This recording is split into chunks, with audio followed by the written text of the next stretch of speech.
You don't get a buzzing noise like that, just buzzing and buzzing without its meaning something. If there's a buzzing noise, somebody is making a buzzing noise, and the only reason for making a buzzing noise that I know of is because you're a bee.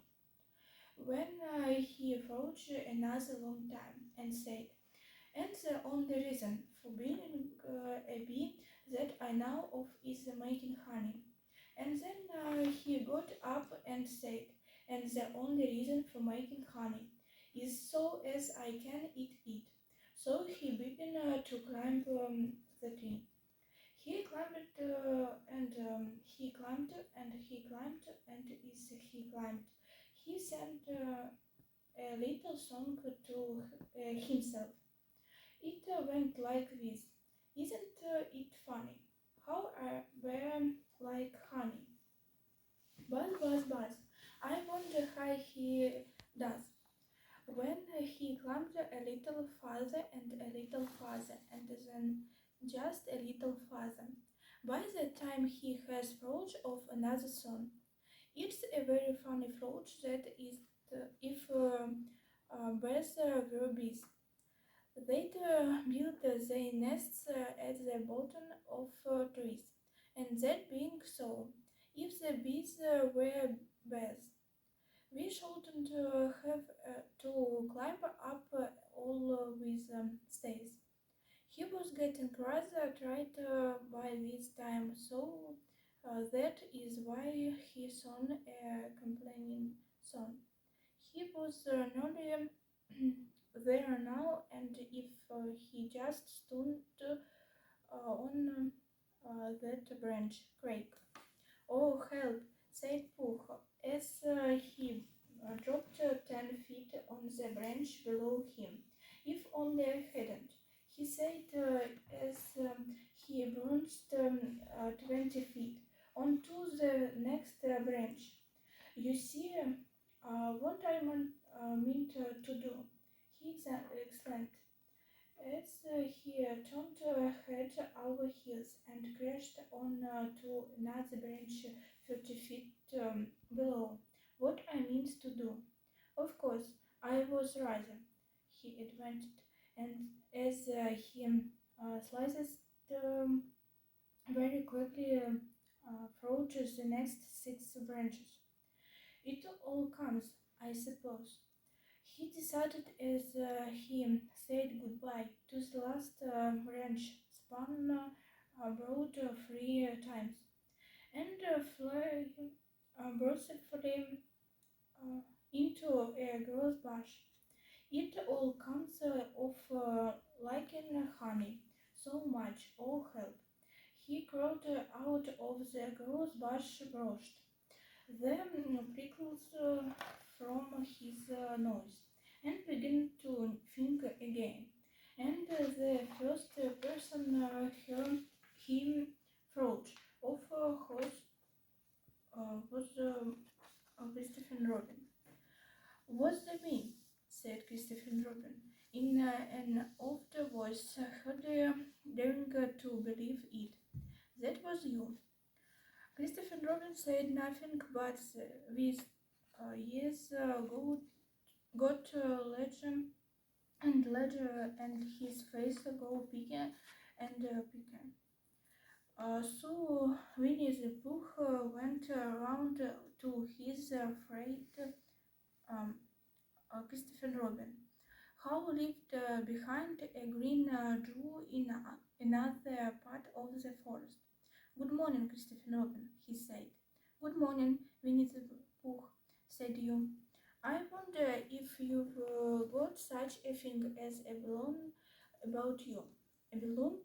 "Yes, I just said to myself coming along. I wonder if Christopher Robin has such a thing as a balloon about him. I just said it to myself, think of balloons and wondering. What do you want a balloon for?" you said.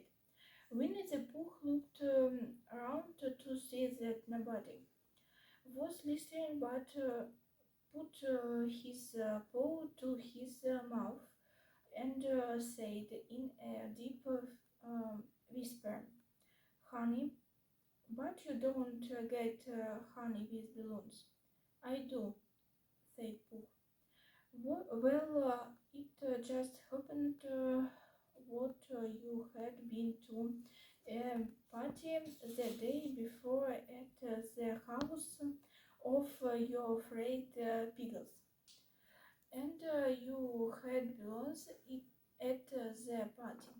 You had a big green balloon, and one of Rabbit's relations had a big balloon one and had left it behind, being really too young to go to a party at all. And so you had brought the green one and the blue one home with you. Which one would you like? You asked Pooh. He put his head between his paw and frowned very carefully. "It's like this," he said, "when you go after honey with a blue. The great thing is not to let the bees know you're coming.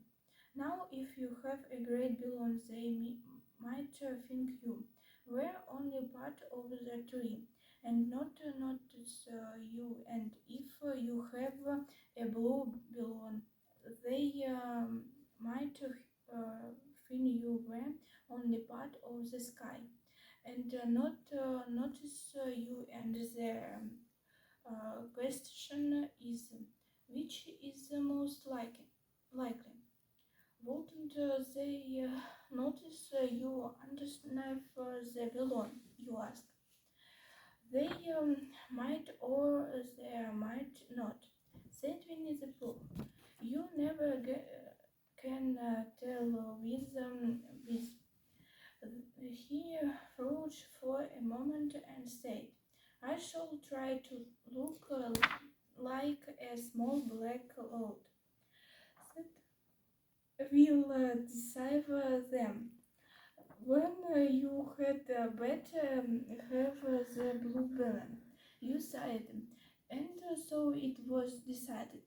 Well, you both went out with the blue below, and you took your gun with you, just in case, as you always did. And Winnie-the-Pooh went to a very muddy place that he knew of, rolled and rolled until he was black all over. And then, when the balloon was blown up as a big, and you and Pooh were both holding off to the string, you let go suddenly, and Pooh Bear floated gracefully up into the sky and started there. Travel with the top of the tree and about 20 feet away from it. "Hooray, you shouted, isn't what fine?" shouted Winnie-the-Pooh down to you.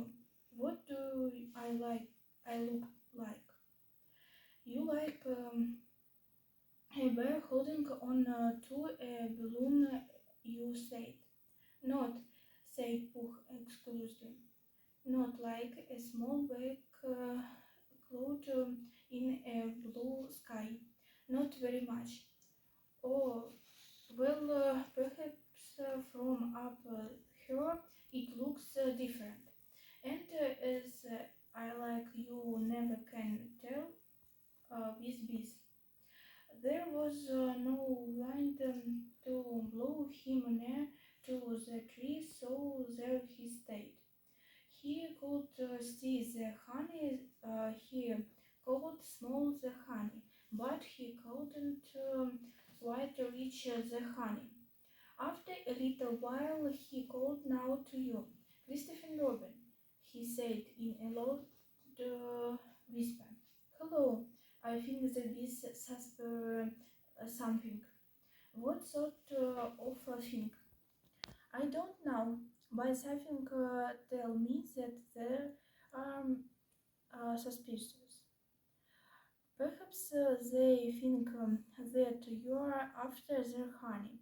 It might be that you never can tell with bees.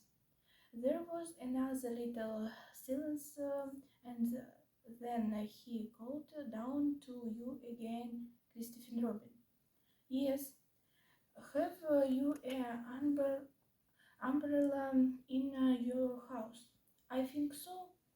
I wish you would bring it out here and walk up and down with it and look up at me every now and then and say tuk tuk. It looks like rain.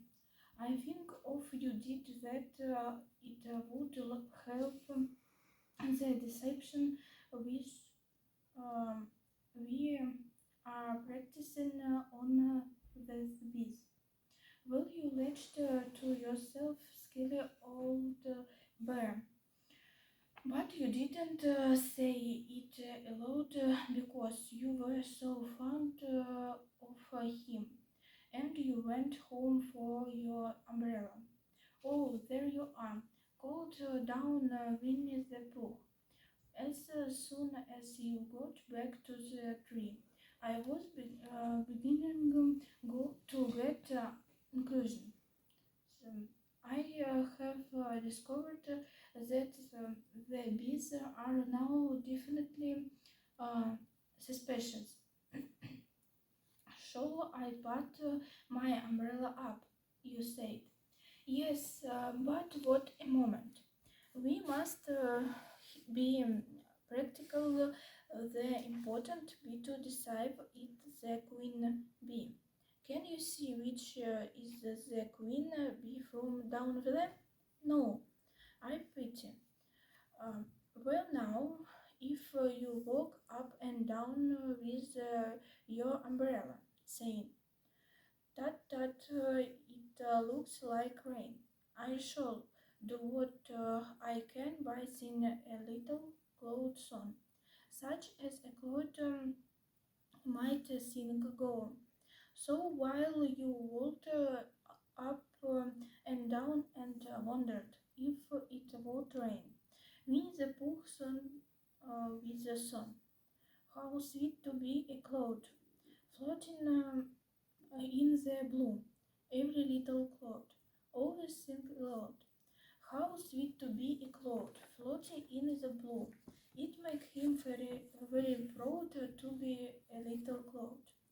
The bees were still buzzing as suspiciously as ever. Some of them indeed left their nest and flew off all around the cloud as it began their second verse. Off we saw and one bee sat down on the nose of the cloud for a moment and then got up again. Christopher O. Robin called out the cloud. Yes, I have just been